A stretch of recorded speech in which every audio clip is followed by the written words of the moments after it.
Hello, hello, hello. Welcome to Office Hours. Yay. My name is Andrea, and I'll be guiding you through Office Hours today. We have a pretty packed agenda, so really looking forward to going through it. And it's going to be divided into several sections. We are going to first have a couple AMAs. Then we're gonna have a little discussion around some new upcoming tooling features with FCL 1.0, and yeah, then we'll have time at the end for community highlights. But as usual, some logistical talk first. If you have any questions that you want to bring to the team or to any of the speakers today, please feel free to either push to talk and unmute if you want to say it out loud at any time, or you can use the Slido that we linked in the Office Hours text chat. The Office Hours text chat is right above this voice channel, and you can post your question there, and I'll keep it monitored. Cool. And if you're watching this on any other platform that's not Discord, please feel free to join us on discord.gg/flow so that you can be part of the conversation. You can go to the various breakout rooms, which are the voice chats below this one, and in general be part of the cool kids who are on the live voice chat. Awesome. So, cool. Let's just run through the team that we have. As usual, we'll be sharing this FigJam board so you can kind of dive deeper if you want to know who to reach out to. But we have our dev advocates, Kim, Bruno, and myself. We have our community managers, Carol and Trey. Our cadence experts, Josh, Bastian, and Satyam. Our FCL and SDK engineers, Greg, Chase, Max, Gregor, and Yanez. And our DevX team, Srinjoy, Mac, Pete, Morton, and Alex. Solutions engineering, Albert, and who was also a fantastic host before I started hosting these. So sorry you had a lower quality. You have a lower quality host now. And marketing, David. Also, if you'd like to be part of this FigJam board, and this could be the main reason why you want to join Flow, is to be on this FigJam board.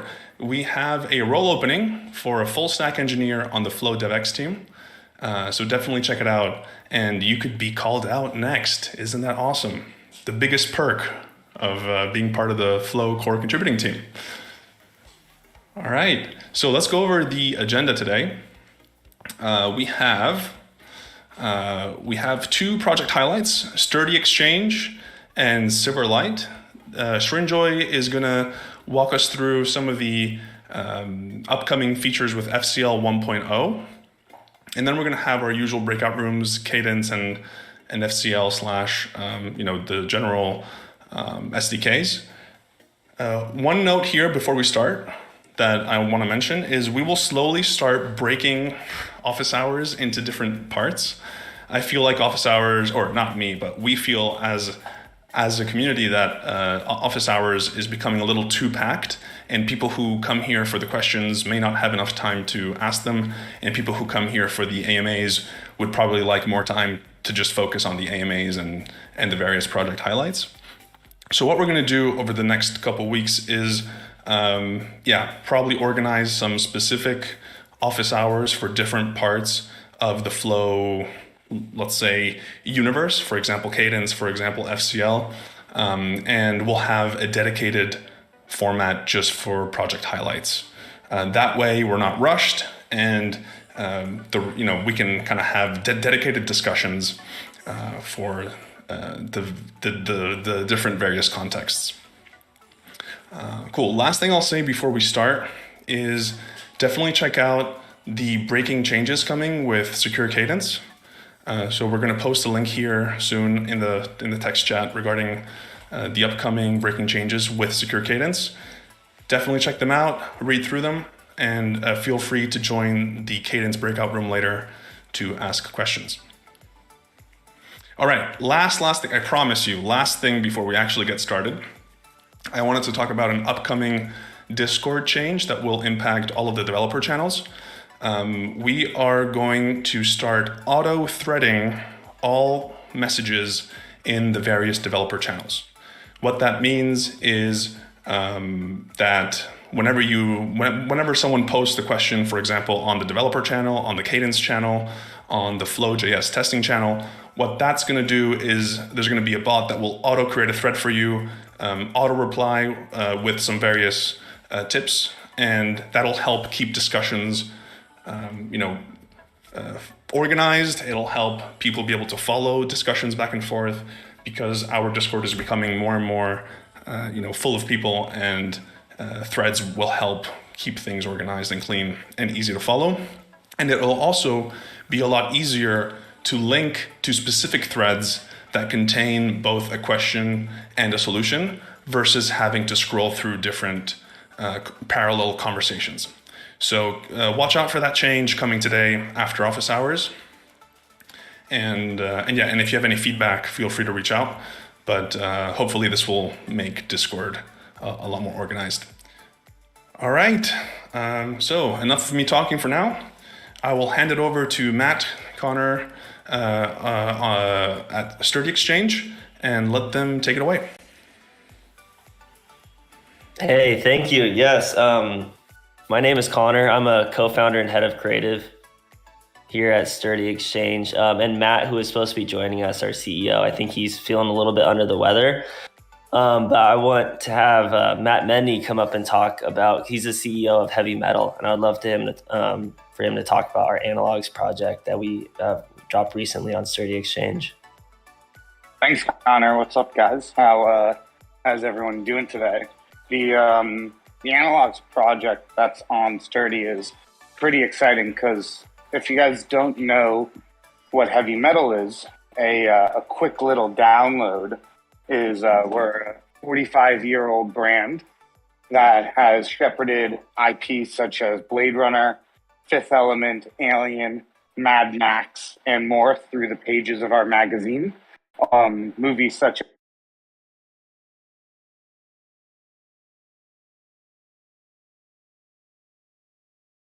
We lost you, Matt. Heavy Metal is brought to the creative community.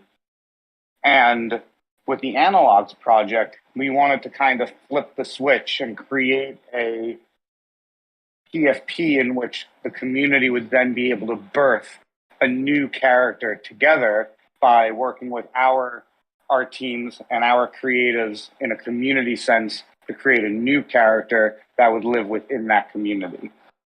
Did I miss anything, Connor? No, this is great. I'd love to talk more about, like how we're going to be doing that once, like these milestones that we're going to hit once, like as we sell these things, and the future plans for these. Totally. So one of the big things that we're looking to do is grow this community of not just our analog holders, which analog is an acronym for advanced nanobot artificial life of the Gamma Ren Citadel. And these analogs have an illustrious lore and backstory, and their goal is to create sentient life that then they can either embody or stay as an analog. And with this new creation that this community is going to undertake, you're able to burn your analog and become this new creature, or forego the new creature and stay an analog. And we're going to be able to create two factions with that, which will be the building blocks to an interactive blockchain Web3 game that we're developing together.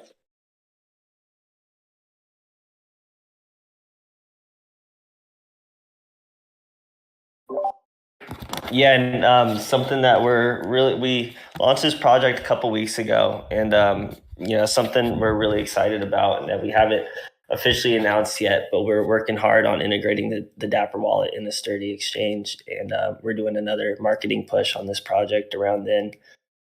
So we haven't officially announced any timelines or anything around that yet, but that will all be coming soon.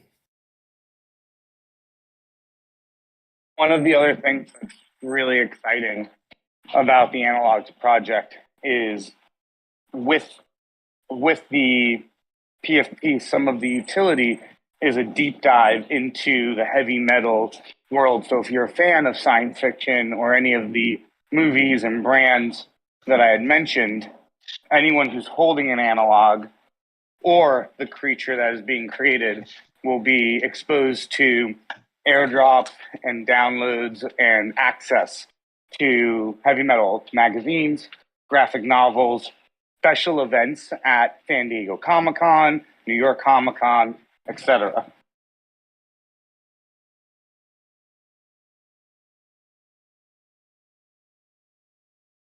Awesome. So, what's the best way for the community to get involved? Yeah, right now it's as easy as making an account on Sturdy Exchange and they're for sale. They're on the homepage. Like I said, we are working on integrating the Dapper Wallet here soon. So if you have a Dapper Wallet account, you will be able to just connect it to Sturdy Exchange and participate in this drop and other drops that we've done on our platform using the secondary marketplace.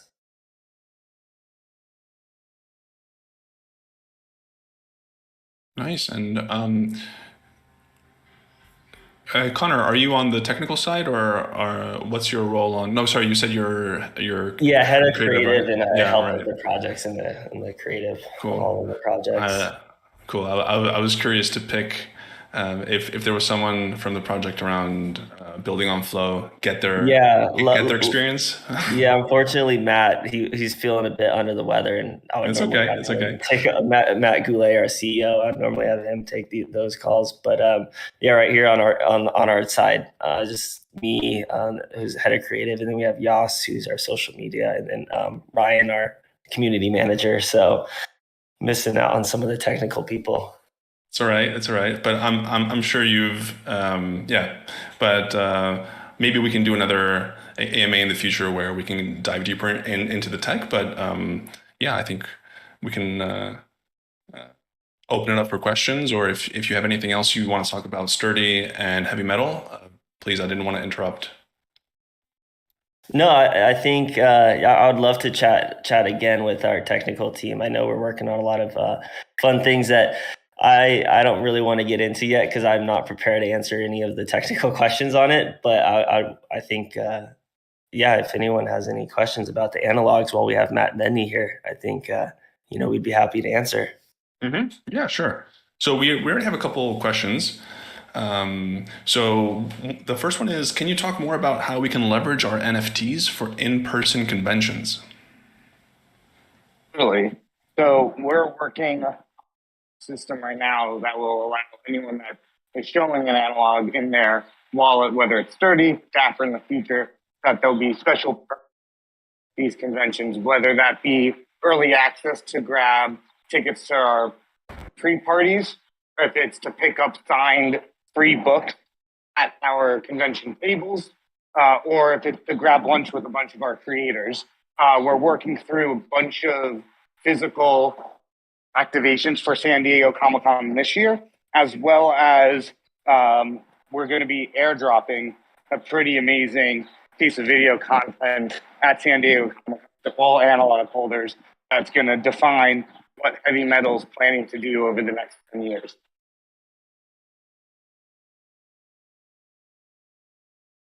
Awesome. So to be part of that upcoming San Diego event, what should people need to do now in order to be part of it? Have an analog in your wallet. Okay. Pick up an analog, join the community, and then just sit back and enjoy the fireworks. And we'll do the rest and make sure that you know what to do when. And obviously, you have your own access to San Diego Comic-Con. But if you're just wanting to come to San Diego for the extracurricular activities, there'll be a bunch of stuff that we're doing for analog holders that are both inside the convention and outside. So if you're in San Diego without a ticket, there'll still be things that you'll be able to do. Got it. Sounds fun. Might go ahead and be part of that soon as well. Cool. Next question. Heavy metal is a super well-established universe and fandom. What made you consider Web3 as the next iteration of this IP? One of my favorite questions to answer. I think if you're familiar with heavy metal, and you understand its place in the zeitgeist of genre, then you'd understand that heavy metal is the first animated feature for the adult, that we broke barriers in the 80s, that we set a tone for what was possible with content and multimedia experiences. And when I took over heavy metal at the end of 2019, I quickly was exposed to the Web3 space and to NFTs and to blockchain and to how community utility could create a digital experience that merged physical and online activations. And I just knew that heavy metal had to be at the forefront of that because it's in our DNA to always push the boundaries of content experiences.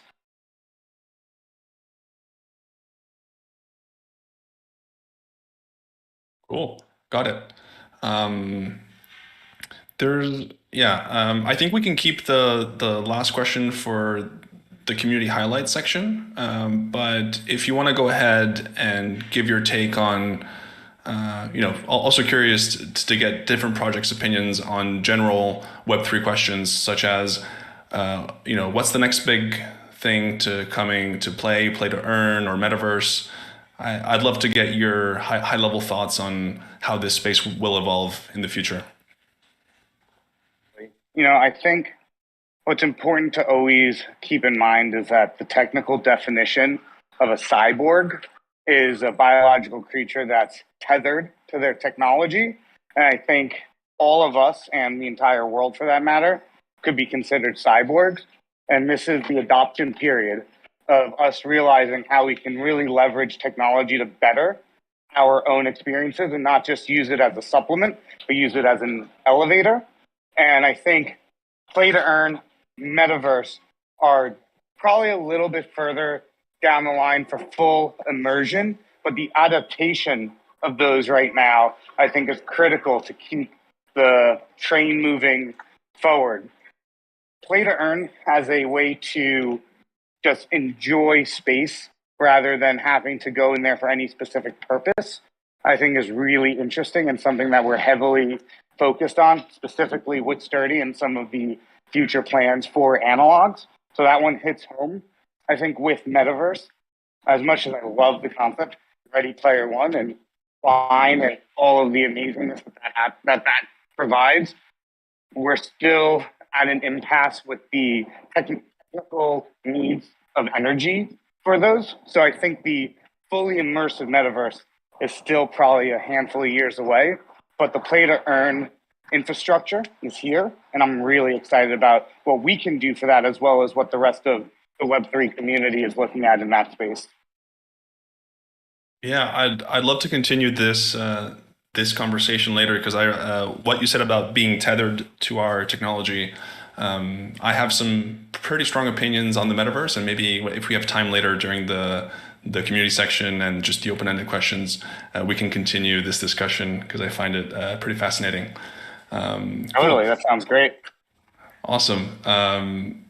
Is there anything else, Matt and Connor, that you wanted to cover, or maybe we can keep some other questions if they come in for the second part of the office hours? Yeah, that sounds great. Let's we'll hang around, and if any other questions come up, we're ready. Yeah. Great. Thank you both. Thank you both for walking us through what you're doing and all the exciting plans ahead. And as I said, we'll talk later and open up the very small parentheses of what is metaverse and a lot of other cool stuff. Cool. All right, then let's move forward with Silverlight, Ralph and Ahmed. Hello, can you hear me all right? Yes. Hey, Ralph. Oh, sorry. Hi. Oh, glad to be here. Yeah, that's me, Ralph. I'm the CEO of Silverlight. Hello, and it's me, Ahmed. I'm the CTO. And we are building a hike to earn app, basically a crypto hiking app. And basically the idea behind the project is to bring people outdoors and reward them for it. So in order to do that, we are trying to launch an NFT collection first, which is about landmarks. And the landmarks are about like how it works is when you use the app and you visit those landmarks, you earn tokens, and then the NFT holders, they also earn tokens when app users visit those landmarks. That's what we are currently working on, and our app is today actually just releasing into closed beta on Android. And after we finish the closed beta, we're gonna release it on Google Play and then move on to develop the iOS app. But it's on the same code base, so it's gonna be rather fast, maybe 1 or 2 weeks. So we hope to be with both platforms online in about a month or so. So we have, let me have a look at the white paper. So if you look at the tokenomics and how we imagine this to work, basically there's different ways how you can earn and spend tokens. And NFTs are also going to be a big part of it in 3 major ways. So one of them are the landmark NFTs that are basically tradable and are designed for investors to invest into the project. And then we're going to have 2 types of other NFTs. Ones are going to for trails. So basically, you have trail NFTs and then you have also location NFTs. These are basically highlights or special places on trails. And the idea behind those is that you have sort of like ownership of those. So we're going to have like a limited amount. And then when people participate in like creating trails in the app and also hike those trails, then the more they participate, they sort of can have an ownership share. So if you create a new trail, no one else did anything, you basically own 100%.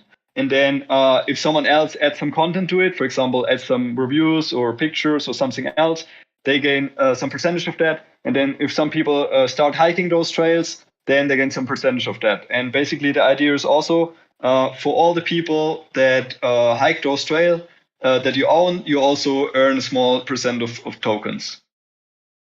So what we're trying to create is sort of like a trail economy. So you have these token exchanges, and the payout's going to be based on like the hike to earn model is basically on 2 things, like spending more time outdoors on trails and recording activities. And secondly, creating content around hiking, around trails, around outdoor activities. Yeah, that's basically sort of basic concept of what we're trying to build. Sort of similar to like there's some other move to earn recently that has been becoming quite popular. But what we're trying to do is mostly like building a hiking app and adding this sort of like move to earn rewards as a bonus, as opposed to like, for example, Steppen, which has become very popular lately. It's kind of building, like you have like you buy NFTs first in order to get access to the system, and you kind of want to do the opposite of that. We want to give like open access, make it like a low barrier to entry, because we're targeting like a mainstream audience for this. And that's one of the reasons why we want to build on Flow, because it's very user friendly and for like an audience that is maybe not that familiar with crypto. Ahmed, do you want to take over and explain a bit more? Yeah, sure.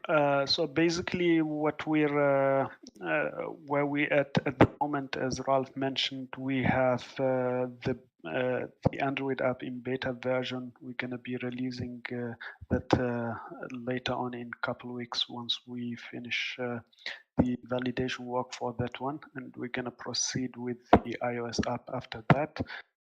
The time we're working on an NFT sale. So basically, we're going to initiate our initial NFT sale, where we're going to offer some landmark NFTs for the community to buy. So basically, whoever wants to be part of the project and to help fund the project and to be part of it from the beginning, they can buy those NFTs, and in a later stage we're going to be building a NFT marketplace around those, where people can trade their bought NFTs or earned ones as well from hiking.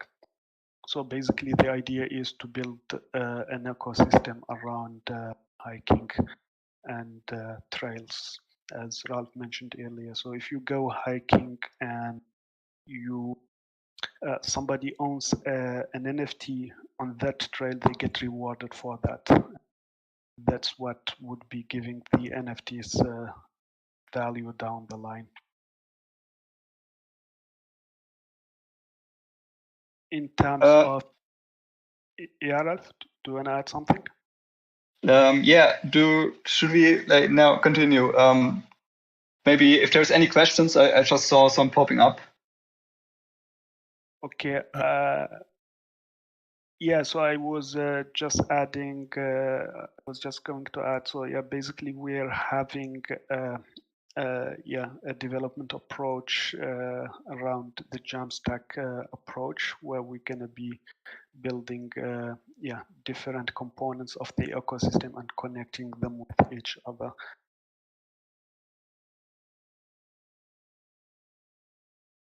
Cool, awesome. Yeah, we have some questions.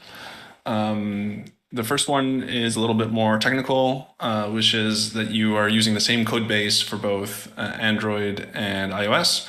So the question by Lagit is it something like React Native? Is it Flutter? What are you using as a tech stack? We're using Flutter for the mobile app. Cool. So hence, we're expecting the iOS to be launched short time after that, because we don't have to do a native implementation for the iOS app as well. Awesome. Yeah, that's the advantage of cross-platform frameworks. Exactly. Cool. And the second question is, how will like there's a bit of a challenge, right, with the fact that the blockchain is kind of open. So how do you mix the physical component and tracking that data on chain, and maybe more of the privacy concerns of doxing? Let me answer that. So we're actually planning to have like let's say an activity NFT as well, which kind of writes the activities that you perform on the blockchain. But we don't want to publish the locations on those. It's already like, for example, with Strava, it's become apparent. For example, it was possible to find out US military bases, but on Strava, because they publicize all the data. And so people could basically look, and if they find like some, lines in the desert or something, they could identify that they're U.S. military bases. So we don't basically want to publish or make it public the location data. It's only going to be available like if you add someone as a friend, and you're going to have like an activity feed. So you should be able to see like your friend's activities, including the location, but basically it won't be public. So we won't publish the activity in a public place, and the activity NFTs or like the activities that are written on the blockchain as a smart contract, they won't contain the raw location data, so you can identify the location. Because I think location data is very like it makes persons identifiable, because if you just look at the start and the end point, you can basically find out where someone lives, and that is obviously a privacy concern. So we only want to record like stats and things like that, like the distance, the elevation, and things like that you that are part of the activity. So those might be public if you set the privacy settings in a way that they are. So basically, you always have to agree to publish public, to bring something public, and then it might be published on the blockchain later on, but the idea is basically not to publish the location data.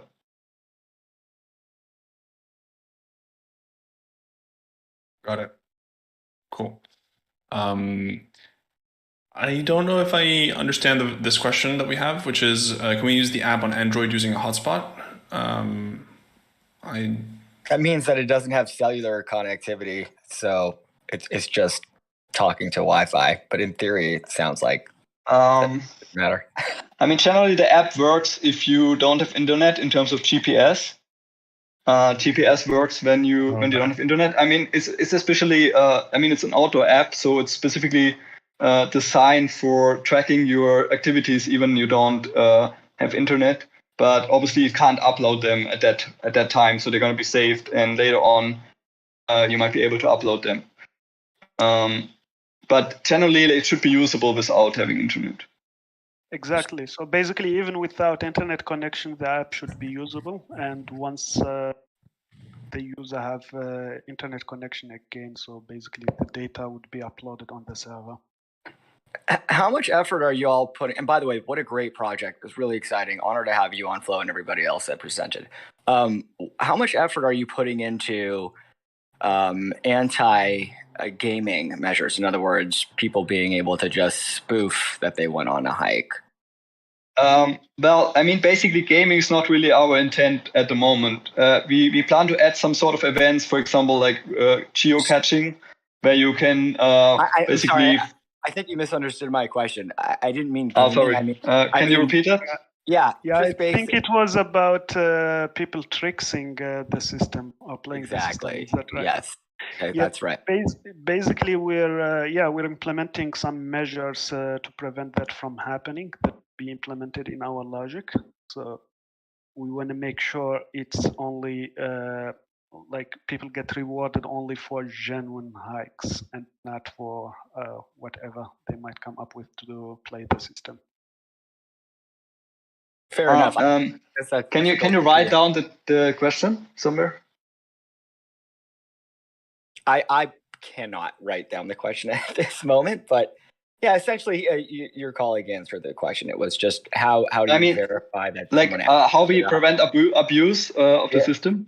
Precisely. Is that what you're trying to ask? Yeah, precisely that. Yeah. So basically, there's two things. One is we're gonna have caps, so you're only gonna be able to earn a certain amount, and that is one way in order to prevent make it unattractive to like you have to put in a lot of effort in order to make it worth it. If there's caps, you can't just earn unlimited amounts, right? If you try to figure out a way how you can cheat that. So we're gonna have some caps, and the other way why we do that is it makes sense. Like for example, if someone is a professional athlete, we don't want let's say normal people be discouraged by earning only a small fraction of what a professional athlete can earn. So that's why we have some daily and weekly and monthly caps in how much effort you can earn from hiking activities. There's still other ways you can earn tokens from, for example, owning NFTs and other things. But generally, we want to make it unattractive to game the system. And the other part is we're going to obviously have some measures in place to detect activities that are not genuine. So we're going to report different things. And if there's any outliers in the data, we're going to basically discard that, and you won't be able to save that on the blockchain. And if you can't save that on the blockchain, you won't be rewarded for that. Thanks so much. That sounds like you all are taking a thoughtful approach there. Any other questions? I think Ace is really keen on using the app, and I think the answer there is for you, Ace. I think you will be able to use it because it doesn't require an explicit internet connection to use, and if you need an internet connection, you can just use your iPhone's Wi-Fi.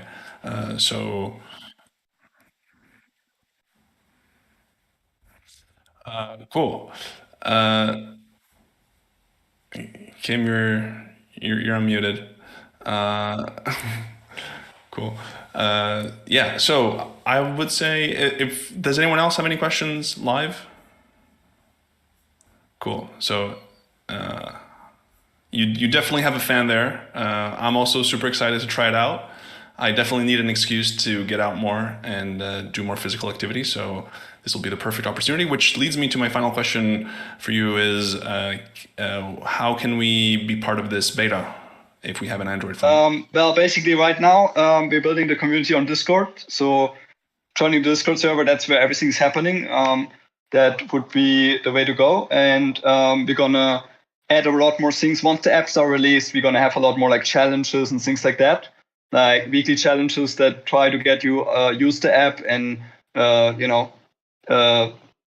get some activities out there and do some hikes. And that's basically going to be the way how we want to engage the community. Got it. Cool. All right. Well, looking forward to hiking more and maybe earning some cool stuff while doing so. Awesome. Please stick around as well till the end of the office hour in case we have some more questions coming in later. Okay, sure. Thank you. Thanks, Good. Ralph and Ahmed. Thank you very much for having us. Yeah, It's a pleasure. great to be here. Yeah. And if anyone has any questions, both on Silverlight as well as Sturdy and Heavy Metal, feel free to keep asking them, and we can cover them later in our community highlights section. So don't feel like you missed your opportunity to ask a question. All right, cool.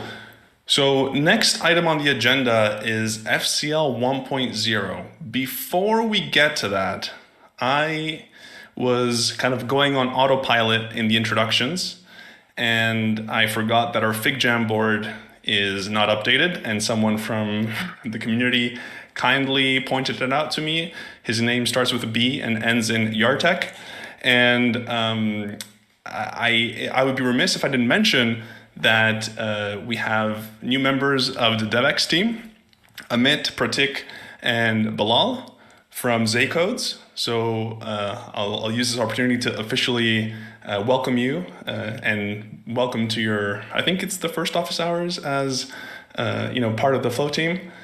So great to have you, and we'll make sure to get you in that FigJam board for the next office hours as well. Awesome. So, Srinjoy, do you want to kick it off with FCL 1.0? Yeah, definitely. I will share my screen.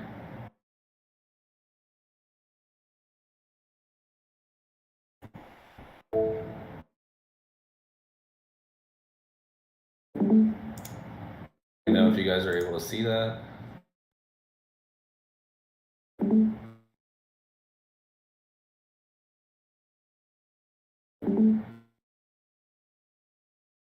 Yeah. It's still loading for me. Yeah, same for me. Let me try again. Yeah, Discord screen sharing is always a little bit of a gamble. Looks like you're unlucky today, Srinjoy.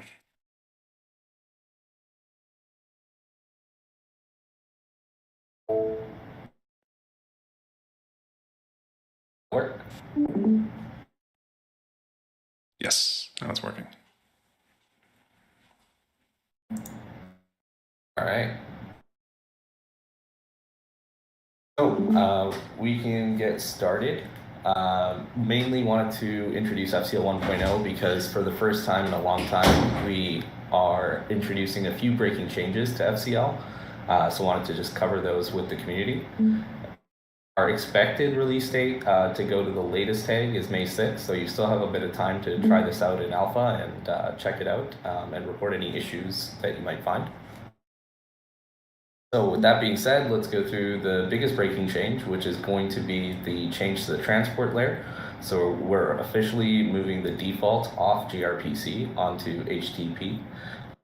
And for those that want to get an idea of why, we are moving to HTTP so that we have better support across all environments and specifically for browser-based wallet extensions. But by doing this, we've also improved the bundle size or reduced the bundle size by around 80%. And the HTTP transport layer isn't the only option, but you could also keep using gRPC if you'd like, but it will require you to install another package and add it to a configuration in FCL. Otherwise, all you need to do is change the access API endpoint to the REST endpoint, and you should be good to go. So that's the big one that will affect nearly everyone. The second big one is numbers as strings. So as many of you know, JavaScript isn't great with numbers, especially big ones. And as a result, we've had to change this interface to accept all numbers and return all numbers as strings. So we put in some examples here, but if your application is using numbers or resolving numbers, it's recommended you go through that and make sure that you're using strings instead so you get the right values. And the last breaking change is in FCL discovery. So if you were using FCL discovery before, I'll preface this with it's not super breaking, but definitely something that you should really consider. Basically, this discovery change will introduce how your DApp connects to the discovery screen. Before, on Flowport, if you press sign in right now, you just see the generic Flow logo. We're going to be changing this to be more customized to your DApp. So your DApp will be able to actually pass in the icon and the label that's going to appear here. And so it's highly recommended that you set those because if you don't, you will get a default icon and it'll show up as unnamed app, which isn't going to be great for your users. So if you are planning on using the default Discovery UI as a DApp, you want to make sure those two configurations are set. We have a few deprecations for block signatures. We suspect that no one was actually using this because the signatures are unverifiable. We don't have an equivalent API to actually verify these signatures. So this is more a legacy construct, and eventually we're going to be replacing these. But just a quick note that those are getting deprecated. Right, and then the fun part, some new features. On the SDK level, we now have signing as a pair with multiple keys. So I believe it takes an array, and this is in preparation for supporting more multi-signature or multiple signatures across a single account with multiple keys.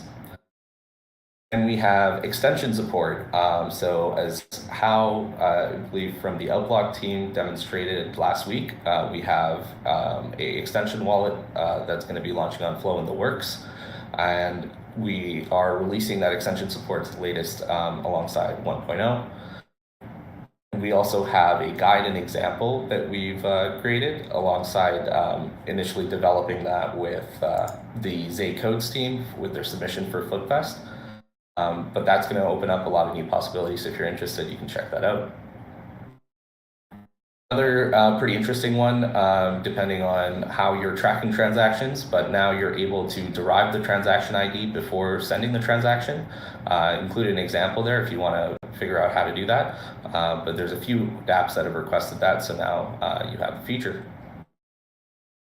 And a couple of big new methods being added. Mostly we're trying to move away from the send interface and try and move everything to a top-level FCL API. And in doing so, we've introduced two methods, fcl.block and fcl.account. Works pretty much the same way as it did before, just includes a few different options you can pass in and no longer requires you to dig into the SDK to do that. We also have the new FCL Discovery API. So as opposed to the default UI that you get, the Discovery API is going to allow you to get all of this configuration information from each of these wallets, and you will be able to construct your own UI. So we return you the data, but we don't define the UI. And if you're interested in doing discovery that way, you now have the mechanism to do that. Next up is some app utilities for verifying user signatures and account proofs. I'll talk about this feature a little bit later down. And yeah, we'll get back to that. But basically, this will let you verify user signatures coming from wallets. This last one is enabling the discovery to work by passing in some additional configuration information from the DApp, specifically the detail icons and FCL version, so that we can display the right discovery UI. All right, on to the improvements. We had quite a few issues with Webpack 5, mostly because they removed out-of-box polyfill for the node standard libraries, but we've now modified FCL to work with this and other common bundling solutions, so it should work out of the box in most frameworks now. And related to what I was saying before, the account proof service enhancements. So basically, the account proof service can be used when you're authenticating a user with a wallet. And if the wallet does support this account proof service, it'll be able to provide a signature, a user signature, back during authentication. So effectively, you can verify the user both owns the account and authenticate the user in one go. In order to use this, you'll have to configure a account proof resolver in your configuration, and we've included an example on how to do that. There'll be some more details at the bottom and some docs if you're interested in diving into that more deeper. The Discovery UI, as I mentioned, just a couple updates there to the default. And lastly, some updating the current user to not be a method, but rather just an object. And you can also pass it in as a parameter now. And lastly, just a list of documentation where you can read up more about all this stuff. And that is it for FCL 1.0. We'll be happy to take questions in here or in the breakout room.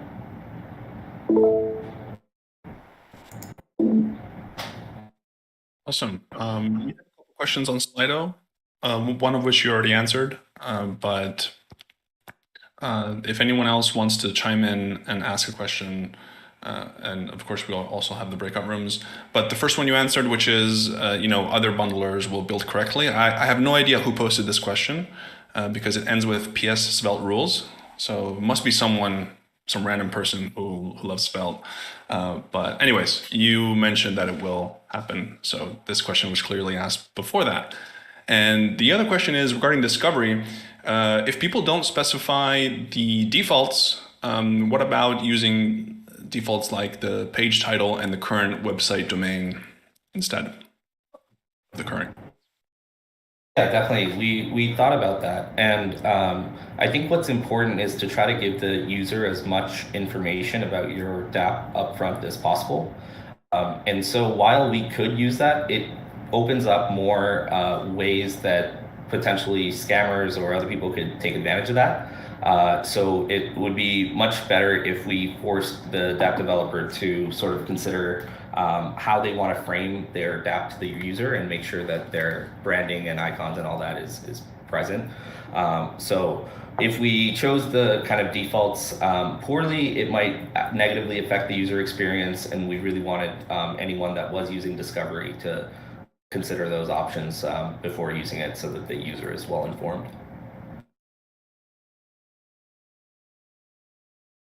Yeah, makes sense. I can see especially the security aspect, definitely being a critical deciding factor there.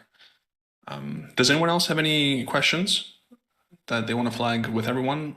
Otherwise, we can relegate them to the breakout rooms.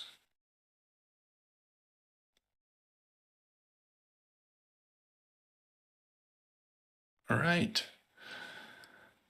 Okay, cool. So in the interest of letting everyone, kind of ask the questions that they have on their mind and maybe in a more reserved setting, let's break out into the Cadence and FCL/SDK breakout rooms right now.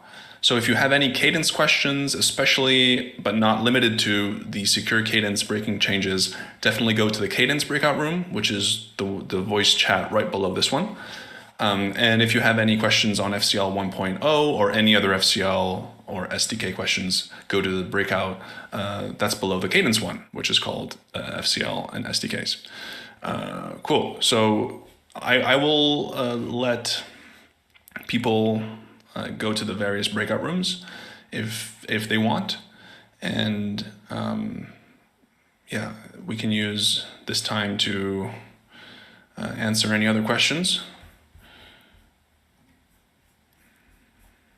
So we already have some people trickling into the breakout rooms in both. So if people from the team can also go to the Cadence breakout room, there's awesome. Cool. All right. So the most popular question today on Slido was, when will Andrea perform a live Flow blockchain wrap during office hours? I will make sure to prepare one for next office hours and embarrass myself. But and if we have time in the next 9 minutes, I might do an impromptu one. But first I want to make sure that we have time to talk about serious stuff, or at least fun stuff that's not as embarrassing. So does anyone have any community highlights that they wanted to surface, or any other questions that they wanted to ask I want to highlight someone because I see Luca in the chat. So we're gonna be doing a cool Twitter AMA, a Twitter Space /AMA on Sunday because we're gonna do a reveal, and Way's gonna be there. So please come, and maybe Luca can tell us about it. Yeah, thanks so much, and can't wait to make all the reveal, to have a nice chat, and tell so many new things about Flowwater that we've been working on very hard in the past month or two, and we've been quiet, but usually when we are quiet, it's because good things are coming. So yeah, looking forward to talking to you very soon. Yeah, big reveal. I've seen it. It's quite big. Multi-dimensional in some ways.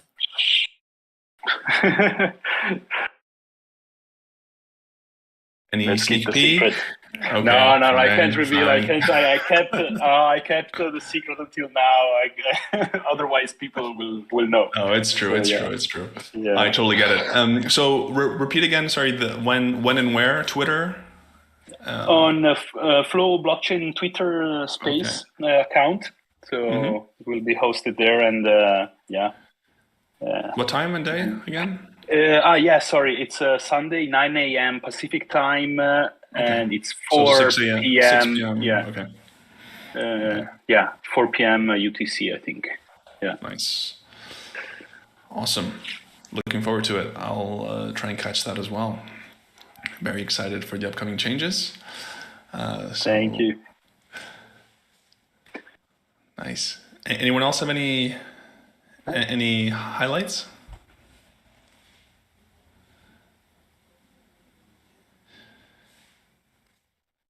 All right, then maybe we can continue while we think of other things that you might want to ask. We can continue the metaverse discussion.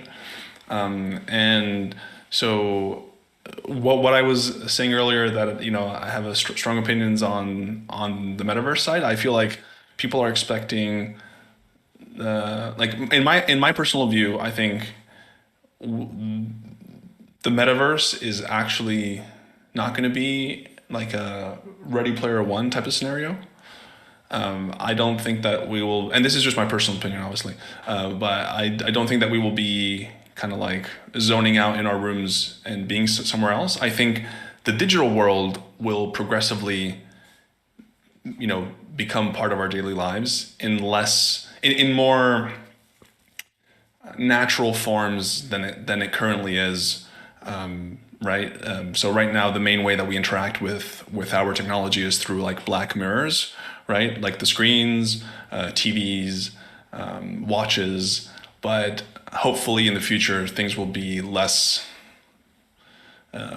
more organically layered on top of the real world.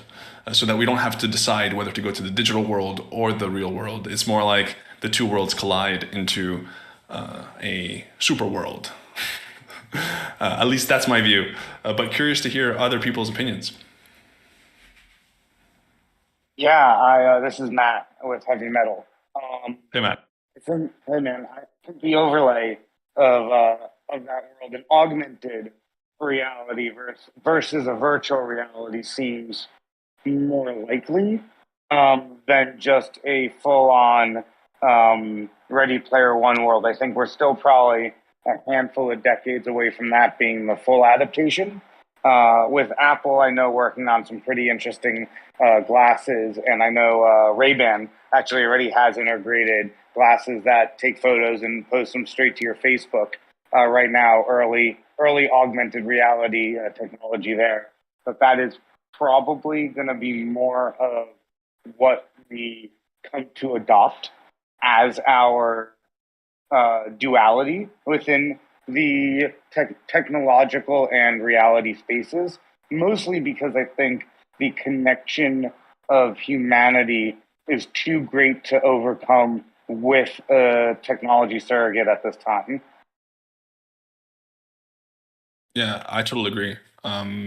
And I don't think it's mutually exclusive with everything that's happening right now, right? Like, let's say all these, PFP projects or, things that we expect that might live in a fully digital world. if we have, as you said, augmented reality, you can still enjoy them, you can still live them, you can still dress or dress yourself with them in the real world, and people that are part of the same augmented reality see you how you want to be seen if they're in that same reality. So I totally agree with that. But yeah, I think the modality issue of VR is really tough to overcome, and what I mean by that is people want to be able to move across different planes of existence very fast. And if you're in VR in your home, in a whole other world, you then have to disengage, get out of whatever contraption has been created for that, and then move to a physical place that you're meeting up with your friends. An AR reality would mean that you'd be able to have the benefits of that augmented space while you're already in transit or at a location that you were ready to turn off that technology and then do your human-to-human interaction. And I think that ability of speed and efficiency and the way that our society has naturally evolved is more adaptable than someone having to parse out timing to be able to go to virtual and then to physical. I would love to add to that. I'm like at some point in my life, and especially this is why heavy metal was like really resonated with me in the 80s, was because I was really fascinated by the concept of cyborg. And back then it was like very much cyborg-like, and like this very philosophical, like Marshall McLuhan's coming into this, where it's like, hey, what does the extension of the body and technology really means? So I think it's really fascinating to talk about metaverse now, because people still, like you said, think it's like a separate space that you engage, but that's just not how people engage with technology now. And I think that's why social media platforms, once they enter into like the new Web3 space, is going to make it so interesting, because essentially what people haven't honed in on is that it's about notions of identity and how the body is represented in these Web3 spaces, to me anyways. And that's why PFP projects are so interesting, especially like NFT projects that have like the fabricant that's doing clothing, and you're just like, well, what's the utility? Like, clothing is very physical. I'm like, well, not at all. Like, you see like so many online influencers and people who live completely in the digital space, and their clothing is like a moment in time. So there actually really it's no need for it to even exist physically. It's purely digital at this point, or we absorb it and consume their consumption of it in a very digital way. I couldn't agree with that thesis more, that PFPs, digital currencies, and online personas going all the way back to even AIM were just ways to showcase what you thought you really were inside, because physical spaces have limitations, and digital is supposed to accentuate what you feel you are and be a complement to the physical instead of a replacement. Yeah, I think it's like scary to think of. Like, I remember first thinking like, what does an extension of the body means? And it's like, it's literally our phone now, right? I don't think I go anywhere without my phone. It helps me to find my way. I can use my phone to connect to my Nest, so I can check on my dog, and I can talk to my dog through it. I can use my like Google speakers to like now extend my hearing and things like that. It's like that's literally we're living in that actual alternate reality that we always wanted to live, and it's in the physical world actually. I couldn't agree more. I think both at the same time, slightly scary and yet beautiful analogy, and we are still, I think, 100+ years away from this, but humanity is the caterpillar to the AI butterflies, and we're still in that cocoon phase and understanding what that means and how it will evolve. But the birth of a new sort of identity is what we are figuring out right now as a collective. Yeah. Once I can connect to my Instagram through my PFP project, I feel like that's where I'll just live there forever. Just wait till Elon has neural net up.